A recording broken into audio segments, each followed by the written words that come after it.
ini sudah oke ya, berarti nggak ada problem lagi Makanya ya? Makanya untuk curhatan ya harapannya gitu, ketika saya menangis kan, ketika menangis bisa ketawa gitu kan. Kalau ketika ketawa ya kita harus belajar menangis juga kan. Nah, kalimatnya keren. Ini tak taruh di bagian depan nanti. Kan Gimana? ini namanya kan makanya konsultasi tuh Kak. Oh, bukan, Ya, jangan. Kita ngobrol. Nah, ngobrol kan. kita diskusi. Jangan. Tadi kan agak sesak gitu kan di dada, jadi kan agak longgar-longgar gitu sekarang. Iya.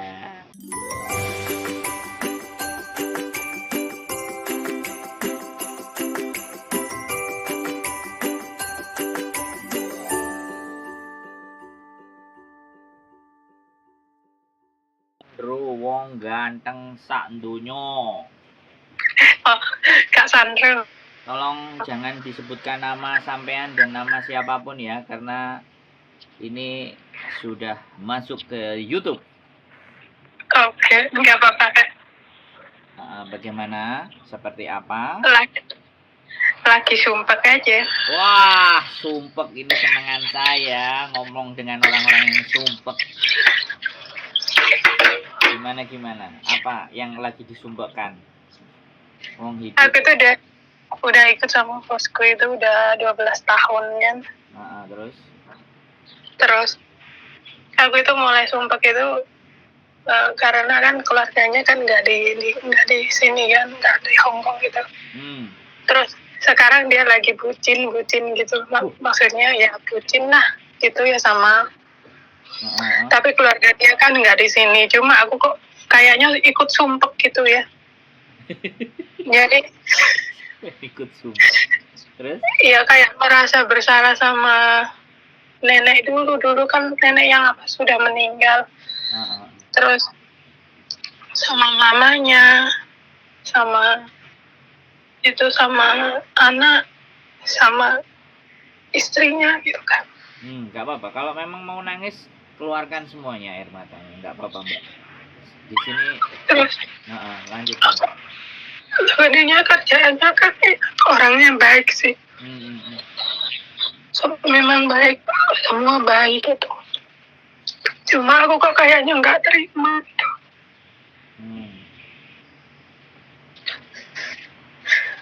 Kadang-kadang nggak ada masalah, kalau ada perempuannya itu seperti ada masalah gitu. Aku jadi malas. Aku dulu itu sebenarnya udah nggak pengen kerja di sini. Bentar ya Kak. Aku sambung lagi, dia manggil. Oke teman-teman, mbaknya lagi curhat, lagi sedih, nggak ada masalah, lagi dipanggil sama majikannya juga. Sambil kita nunggu dia nelfon kembali, nggak apa-apa. Jadi siapapun teman-teman yang ada di sana, apapun keluhan kalian, apapun cerita kalian, selama kalian tidak pinjam duit, maka saya akan berusaha mendengarkan. Kalau ataupun sampai ada masalah-masalah tentang hutang, ya saya hanya bisanya mendengarkan. Nggak mungkin juga saya bayarin kan. Jadi sekali lagi, mendengarkan apa yang teman-teman rasakan, mendengarkan apa yang teman-teman alami, itu bagi saya adalah bagian dari memberikan obat ya, memberikan, menguatkan ya. Jadi cuman saya berharap ketika teman-teman saya menyediakan waktu untuk teman-teman curhat ya, kalau teman-teman mengizinkan, sekali lagi ya kita sih berharapnya ya karena saya mendengarkan, saya membutuhkan waktu.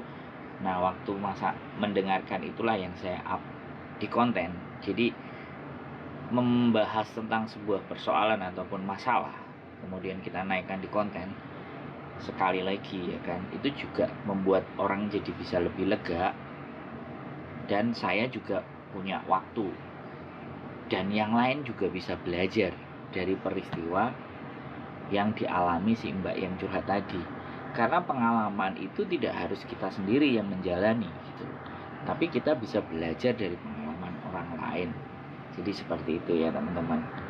banyak juga teman-teman yang punya cerita-cerita menarik yang selama ini tidak tersampaikan, tidak sampai muncul di permukaan karena ditahan sendiri, dan yang terjadi ya nyesek diri sendiri. Tapi kalau kita berbagi, setidaknya walaupun belum bisa membantu dalam menyelesaikan persoalannya, tapi setidaknya meringankan sedikit beban. Beban itu kan memang dibagi. Pertanyaannya siapa yang mau menerima beban tadi? Gitu. Siapa yang mau diceritain sebagai beban? Saya boleh ajak teman diajak ngobrol sama teman-teman, membagi bebannya. Miss Yuni juga bersedia. Jadi kami menyediakan waktu, cuman imbal baliknya kami setiap apa yang teman-teman sampaikan kita akan naikkan ke konten. Jadi itu kita tidak menuntut apa-apa. Makanya jangan sampai menyampaikan atau mengeluarkan identitas kata-kata atau nama-nama orang yang berhubungan dengan cerita kita. Cukup bilang A, B, bilang dengan si A, si B, si C, atau mungkin akrabnya Miss Yuni bilangnya Markona, Markuntul. Boleh dilanjut lagi bagaimana seperti paham nggak? Ya. Ini part 2 ya Kak? Ya boleh. Kok hafal ada part 1 part 2 nonton, berarti nonton terus ini kayaknya. Nonton terus aku. Boleh ceritakan semuanya bagaimana kira-kira. Tadi dipanggil, aku lagi sumpek aja. Terus aku mikir-mikir kemarin tuh, sebenarnya orangnya memang baik. Kalau nggak baik kan nggak mungkin aku kerja di sini lama kan. Cuma kok sekarang lagi bucin itu aku males gitu kerja di sini. Pengen pindah aja.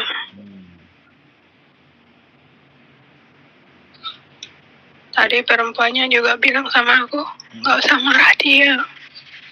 Aku nggak marah, cuma kenapa sih masalah kecil aja seperti drama. Sebentar, berarti sumpah aku. Majikannya ini majikan Saman yang perempuan? Bukan, yang laki. Oh, yang laki? Kan keluarganya semua nggak di sini gitu loh kan. Dulu aku jaga kontrakan ada tulisan 2 orang sama mama kan udah meninggal. Jadi ini anaknya laki-laki yang bucin. Iya.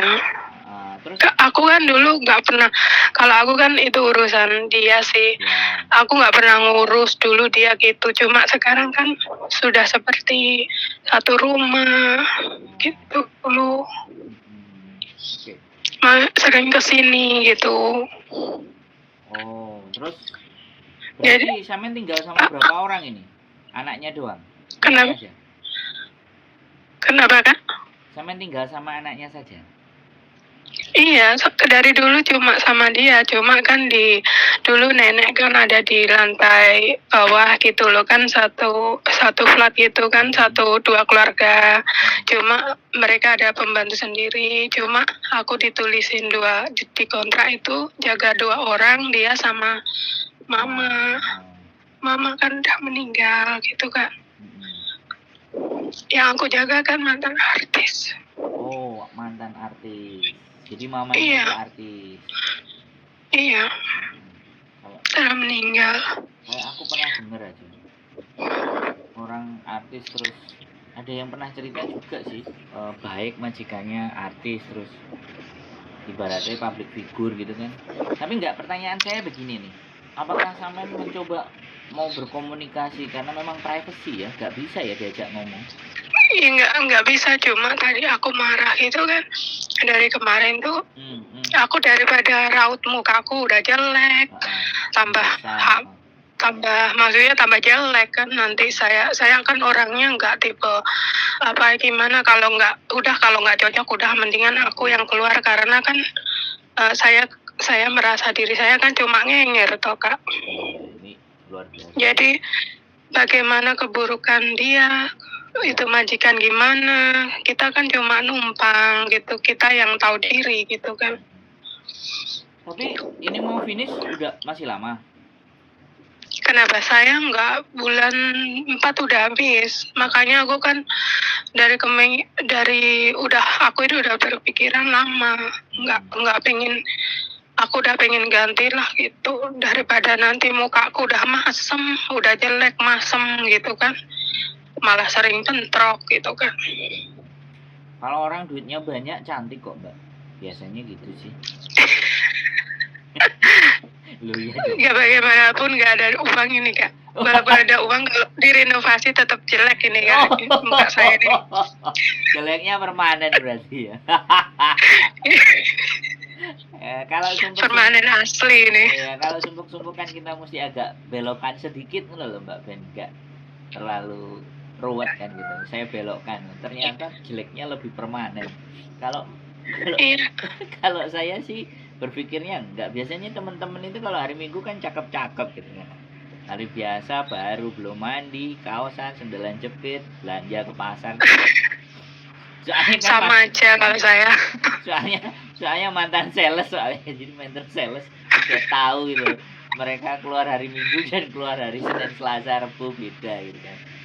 Jadi kasusnya ini adalah anaknya sudah mulai bucin dan sudah tidak nyaman, sudah serba repot, ibaratnya ngapa-ngapain selalu salah. Aku nggak nyaman saja, nggak nyamannya tuh merasa bersalah sama ya ingat istrinya, anaknya. Aku lagian juga kan perempuan tipe gimana gitu kan.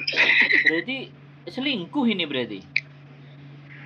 Iya, sebenarnya kalau dibilang gitu kan dia sebenarnya pada tahu, cuma kan dulu nggak dibawa mungkin gitu kan. Cuma sekarang kan udah seperti sering kesini, jadi aku kayak gimana gitu loh. Sampean merasa sebagai sesama perempuan ketika dibegitukan kok ini, nah itu tidak asik gitu ya. Kenapa sampean harus ikut sama orang yang orang aja tidak menghargai keluarganya, tidak ibaratnya baik ke keluarganya, kenapa kok justru malah kayak gitu, terus kenapa harus saya ikuti kan, kenapa saya harus deket-deket dengan dia, itu pikiran kamu seperti itu tuh. Dulu kan aku nggak pernah kan, soalnya kan nggak dibawa pulang, kalau maksudnya gitu kan, nggak sering-sering seperti ini gitu. Kalau sekarang kan udah seperti itulah gitu ya. Berarti sampean orangnya, sampean orangnya perasa sekali berarti. Jadi aku daripada kalau dia datang gitu kan muka aku udah masem. Udah nggak suka lah ya, bad mood lah. Iya. Terus ya itu memang urusan dia, tapi kan kalau aku sih kerja apa kan bisa, kalau majikanku aku dari dulu ya alhamdulillah ya majikan ya seneng sama aku gitu ya. Kalau aku kerja, cuma kalau aku udah orangnya nggak nyaman ya udah lebih baik saya mundur gitu loh Kak. Oke. Teman-teman kan juga bilang kamu pikir dulu, tapi aku itu udah nggak nyaman, udah lama semenjak dia bucin gitu. Luar biasa ya, berarti sampean nggak ikut melakukan tapi sampean ikut merasakan ya. Dia baik banget sebenarnya, dia baik. Ya mungkin karena begini ya. Cuma ya nggak nyaman aja. Aku boleh menyampaikan sesuatu ya. Jadi kalau pada dasar dan prinsipnya orang itu awalnya menurut sampean kriterianya adalah baik, tapi kemudian dia berubah tidak baik atau berubah sudah tidak pada semestinya, tidak pada sebelumnya, berarti ada faktor yang berpengaruh, ya kan? Memang sih kita tidak ada urusan terhadap faktor yang berpengaruh, tapi ada seseorang yang bisa, artinya memberikan toleransinya kepada orang yang tiba-tiba berubah menjadi yang tidak baik, padahal aslinya dia baik gitu loh. Ada yang bisa memberikan toleransi, ada yang tidak bisa. Aku harus cabut, aku harus begini, harus begitu. Nah itu kan ada. Nah sampean kan tipikal yang tidak bisa mentoleransi ya, walaupun itu sebenarnya di luar kendali kehidupan sampean kan. Jadi kan karena mungkin melihat sesuatu jadi bad mood kan? Melihat sesuatu jadi nggak asik, melihat sesuatu kok kayak gini. Saya pernah merasakan, ya saya bekerja di sebuah perusahaan di mana saya tahu orang kejelekan dari perusahaan itu, terus akhirnya ya saya keras, memang saya langsung keluar. Jadi saya langsung ngomong, saya langsung pamit, saya langsung pergi. Karena saya tahu betapapun bagaimanapun saya bekerja atau berjuang di tempat yang tidak baik, yang punya karakter yang tidak baik, maka saya cabut. Nah, kalau memang sampai finish bulan 4 ya sudah. Kalau memang kedepannya saya nggak ngerti apakah sampean mau pulang dulu atau nunggu finish terus pulang atau bagaimana, karena kadang-kadang teman-teman nggak mau gitu. Kalau saya tuh umpama sebenarnya kalau misalnya aku pindah dari sini dari dulu ada Kak. Itu kayak ipar dia kan bilang, kamu kalau udah nggak mau kerja sama iparku yang di atas, kamu jaga mama aku, dia bilang gitu kan. Dia nggak tapi cuma kan jauh, terus aku bilang nanti kalau ketemu sama bapak di atas gimana, dia bilang gitu kan. Mamaku nggak tinggal di deket situ, nggak mungkin aku temuin kamu sama dia bilang gitu kan. Terus aku ya oke aja, sebenarnya ada Kak majikan gitu kan, cuma aku itu ingat apa itu, Faiz, maksudku ya sudah gitu loh, nanti aja gitu. Pikirku. Karena kan aku masih belum ada masalah ini gitu loh. Tapi ini kan udah berapa bulan gitu, aku udah pikir-pikir kok. Setiap kali dia kesini pasti mukaku udah masem, terus nanti aku sama dia pasti bentrok gitu loh. Bentrok, tadi juga bentrok. Dia tahu kalau aku nangis dah hari. Sekarang dia tahu kalau aku di kamar lagi ngobrol, nangis. Dia tahu kalau saya merasa. Yes, oke lah. Jadi sesuatu yang tadi perempuannya juga bilang, kamu jangan marah sama dia ya gitulah. Saya bilang udah kamu pergi dulu lah, aku bilang gitu. Ya wis, apapun ya, kalau memang sudah tidak ada hal yang harus dibicarakan ya sudah. Kalau memang sampean memang cabut ya karena masuknya hal yang baik, keluarnya juga dengan yang baik, ya sampean tinggal minta rekomendasi. Kalau memang sampean mau geser kan sudah ada yang nampung, ya sampean ngobrol dan diskusi. Nah, urusan keluarga selalu akan dengan keluarga. Kalau Hongkong urusan pribadi ya urusan pribadi. Kalau urusan pekerjaan ya profesional. Jadi ya nggak ada masalah. Sampean artinya gini loh, maju dan mundur pun sampean itu sudah punya pegangan. Sampean sudah posisi aman. Jadi kalau menurutku sudah posisi aman ya sudah. Kalau memang sampean selalu teringat akan keluarganya dia yang diselingkuhi, kemudian sampean ingat dengan mama yang selalu baik sama sampean, ya itulah kehidupan, Mbak. Sesuatu yang tidak bisa kita terima dan tidak bisa kita paksakan. Mau nggak mau kan kita harus nelen. Ya kalau kita nggak mau nelen kan kita pergi dari situ kan. Artinya solusinya hanya cuma di situ. Disinilah Hongkong. Di sini tuh ada orang yang menurut saya cerita kelewat baik dengan majikannya juga baik, sama-sama hal yang baik. Ada yang kelewat jahat, sama majikannya jahat. Nah itulah seninya kehidupan. Makanya saya senang, saya bangga, saya bahagia ketika mendengarkan teman-teman yang bercerita dengan saya. Betapa luar biasanya dunia ini. Kalau saya segitu, dan satu hal, tapi kalau orang bahagia diceritakan ke saya tidak langsung ikutan berbahagia. Saya selalu paling tidak menyampaikan, oke Mbak, hari ini kita bahagia, tapi yang sedang saja. Karena suatu saat kita juga akan dirundung kesedihan. Pada saat kita sedih, ingatlah kita bahagia. Pada saat bahagia, kita ingatlah masa kita sedih. Sehingga hidup kita itu akan balance, seimbang. Nah, sampean, bagi saya, hidupnya bahagia di situ. Melayaninya bahagia, bekerjanya bahagia. Saking bahagianya ketika terjadi perubahan, kok kayak gini ya, kok kayak gitu ya, kok seperti ini ya. Akhirnya sampean berubah perasaannya. Padahal sebenarnya orangnya juga sama. Karena namanya manusia, hari ini, besok, lusa, bulan depan, 2 bulan lagi, jangankan itu bisa berubah. 2-3 detik aja bisa berubah. Termasuk juga kadang istri saya ketika saya salah omong-omong dikit, dia udah bisa bad mood. Makanya di situ diperlukan kebijaksanaan dalam berpikir, dalam melakukan sesuatu. Jadi kalau memang sedih, ya sudah, kita sedih sepantasnya. Ya mungkin ini lagi puncak-puncaknya sampean merasa bersedih, ngajak orang yang bisa berbicara, it's okay, saya senang, dia kan diajak ngomong. Tapi suatu ketika, kesedihan itu juga akan berlalu. kebahagiaan itu juga berlalu. Semuanya tidak ada yang punya sifat kekal. Jadi aku itu dari udah lama loh Kak. Aku sebenarnya juga mau ninggal gimana, tapi ketika dia datang pasti ya bikin aku nangis gitu loh. Iya, sampean tipe yang melankolis Mbak. Aku nggak tahu sensitif atau gimana. Iya, tipe melankolis. Jadi namanya manusia ada melankolis, ada pragmatis, ada sanguis, macam-macam. Sampean tipe yang melankolis. Jadi sampean itu ketika ada sebuah kebaikan, maka sampean selalu mengingat hal itu. Bahkan tidak ada hal sedikit pun hal yang jelek di dalam pemikiran sampean. Akhirnya dampaknya ketika ketemu dengan hal jelek, udah drop dread. Itu tadi ya, ini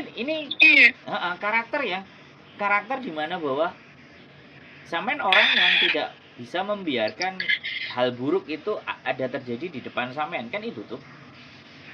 Sedangkan kita tidak ada kuasa. Minggu kemarin juga gitu. Terus ini juga sekarang juga gini. Terus aku kan nggak mau. Aku jadi lebih baik kayaknya aku mundur deh gitu kan. Iya. Aku tahu mereka baik. Bapak itu baik.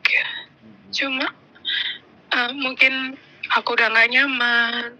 Mungkin ya perasaanku ya udahlah. Oke.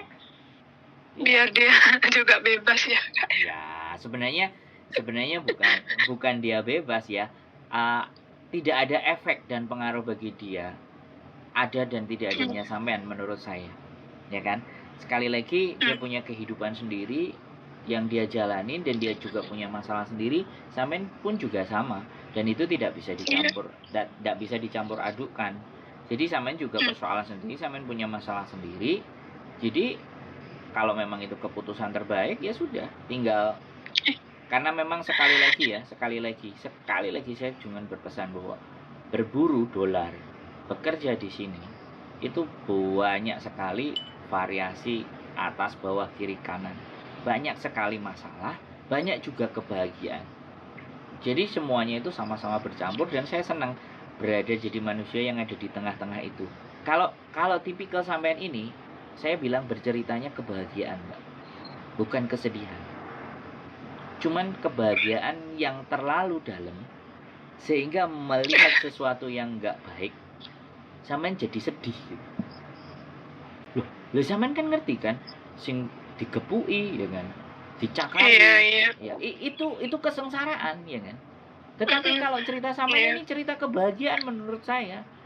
Justru saking bahagianya. Itu aku lihat Kak Yuni cerita mereka itu juga masalah keluarga. Kadang-kadang aku juga ikut nangis karena mereka juga kadang-kadang ada persamaan dengan saya. Iya, jadi itu gitu. Tapi kalau cerita sampean ini aku bukan cerita sedih, ini cerita kebahagiaan.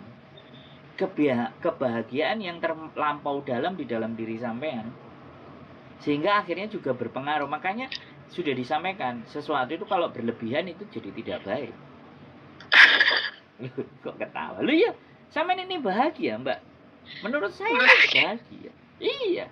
Menangisnya itu menangis bahagia karena sampean melihat ya almarhum yang sampean rawat dengan segala bentuk kebaikannya. Nancep ke dalam diri sampean. Bahkan keluarganya kebaikannya. Tapi begitu melihat sesuatu yang menyimpang, nggak terima kan, sampean itu nggak terima. Iya kan, walaupun sampean sudah paham itu kehidupanmu, tapi kok aku nggak terima saja kan, kayak gitu tuh. Jadi bukan cerita sedih menurut saya. Jadi nggak apa-apa, saya cuma menganggap ya sampean nangis bahagia, sampean bisa menemani yang majikan sampean sampai akhir hayatnya meninggal, itu prestasi ya kan. Sekali lagi nggak ada masalah, cuman sampean butuh menenangkan diri, istirahat, atau pikirannya agak dilonggarkan, ditenangkan, atau mungkin sekarang kan sudah waktunya anak-anak boleh cuti ya kan, pulang dulu untuk refresh. Kayak mungkin di Indonesia ada manutnya yang lagi nunggu atau bagaimana atau seperti apa kan? Nggak punya kan? Atau mungkin bisa cari dulu. Udah vacuum 20 tahun. Udah lupa rasanya kali ya. Udah nggak tahu. Udah Masih nggak cari-cari. Jangan terlalu serius Mbak dalam menjalani hidup ini. Kalau serius jadi kayak gitu gitu. Jadi dibawa enjoy, bahwa kesedihan dan kebahagiaan itu sebenarnya bersamaan. Jadi ketika orang merasa sedih, berarti dia menitik beratkan ke hal yang kehilangan, kesusahan. Tapi kalau dia lagi bahagia, mungkin dia melupakan tentang kesedihan. Makanya yang terbaik adalah posisinya balance. Pada saat kita bahagia, kita juga pernah tahu akan merasakan sedih. Kita juga pada saat sedih, kita juga bisa bahagia gitu. Jadi balance. Itu banyak teman-teman yang tidak atau belum bisa. Jadi mood dan kehidupannya itu masih tergantung situasi. Nah, kalau saya belajar bagaimana situasi itu saya kendalikan, bukan saya yang dikendalikan situasi gitu. Nah, ini ilmunya berat Mbak, tapi nggak ada masalah kalau sampean terus belajar gitu loh. Bagaimana diri sampean berkembang, bagaimana sampean, karena tidak ada sesuatu apapun yang bisa menyakitin diri kita kecuali kita mengizinkan. Kalau saya di sini terus berarti adaptasi lagi ya sepertinya. Ya, nggak ada masalah. Sekali lagi, sampean pada posisi yang sudah ada pegangan gitu. Tapi nggak tahu lah, kayaknya aku mau pindah aja deh. Iya, jangan nggak tahu Mbak. Masa depan itu harus dirancang, jangan nggak tahu. Di planning, maksudnya kayaknya ya lebih baik, maksudnya kalau nanti kan kalau Bapak ada pembicaraan sama saya, misalnya dia gimana ya, mungkin kalau dia lebih baik, tapi kalau enggak ya udah aku pindah aja. Gitu. Kan maju mundur maunya pindah gitu loh kan, ya sudah nggak apa-apa, disampaikan secara baik-baik, ya makanya kan aku udah berpikiran kan bulan 3 ini kan udah hampir selesai. Siap. Udah biasanya kan renew bulan 3 kan. Terus aku pikir-pikir kok sepertinya aku udah nggak bisa lah gitu. Berapa tahun sih di Hong Kong? Aku udah ikut dia 12 Kak. Ya saatnya the new world, dunia baru, saatnya tempat baru, saatnya refresh. Barangkali ada manuk-manuk di Indonesia atau bagaimana? Masih karena dulu juga seperti ini lagi-lagi, jadi aku kan sensitif toh Kak. Ya oke lah. Jadi sampai harus banyak bergaul dengan saya biar nggak sensitif Mbak. Jadi harus bagaimana cara menikmati hidup, karena nggak banyak orang bisa paham dan tahu. Cuma aku sekarang lagi nyaman aja kerja di Hong Kong gitu aja, masih pengen sendiri gitu aja, cari uang, jaga ibu bapak. Tapi tidak ada penyimpangan kan Mbak? Enggak, saya normal, anak saya banyak tapi anak suka. Tidak ada. Saya ngawur gitu kakak itu. Loh, bukan ngawur kan? Aku normal. Iya kan. Maksud saya ya. Saya normal, ada pagar, nggak sembarangan Kak. Oh iya, saya bisa memahami. Saya memahami Mbak, it's okay, fine, saya memahami. Jadi hal-hal seperti itu kan. Ya itulah mungkin. Karena nggak cantik-cantik itu loh, direnovasi gimana juga ada jelek. Bukan. Jadi kan lakunya juga masih belum laku Kak. Bukan. Jadi kepercayaan diri sampean yang nggak tumbuh. Kalau menurut saya sih. Jadi manusia itu diciptakan sesempurna bentuk loh. Kalau ngajak ngomong serius saya bisa serius terus, tapi kan saya nggak mau. Saya ingin situasi itu cair gitu loh. Ada mengalirnya. Aku serius loh Kak. Naik turun loh. Malah kalau serius terus malah. Saya cuma sekarang lagi pengen kerja aja. Nanti kalau waktu pulang ya udah, nanti pulang dipikirkan kalau ada jodoh ya alhamdulillah nikah. Lalu sekarang mau kenalan di mana di Hong Kong? Lah, umurnya berapa sih? Aku dulu pernah nikah, cuma kan enggak udah lama gitu loh jandanya. Terus punya anak? Belum. Oh. Tapi anakku udah banyak kok Kak, alhamdulillah. Oh, luar biasa berarti. Tapi yang brojol dari mesinnya sendiri belum ada atau bagaimana? Belum. Jadi kakak ini. Iya loh. Kakak satu. Kenapa? Kak Sandro. Loh, iya loh Mbak. Sekarang gini loh, orang sedih kan kita harus menghibur kan, ya kan? Jadi jangan juga kita yang terbawa. Makanya kan saya kan udah berumur, jadi nggak terlalu mikir seperti itulah. Nanti kalau pulang ada jodoh ya alhamdulillah disyukurin. Kalau pulang pasti insya Allah ada jodoh gitu aja. Cuma kalau sekarang lagi nyamannya kerja di sini, terus pengen kerja di sini, targetnya belum. Kalau untuk kamu itu sih oke, cuma aku masih nyaman di sini gitu loh Kak. It's okay, fine. Ya cari di Hong Kong aja, biar nyaman terus ya. Kayak wong di sana lakunya juga. Kenapa? Apa angel apa mana di Hong Kong? Kakak ini. Bukan. Kak Sandro. Kan, makanya gini loh.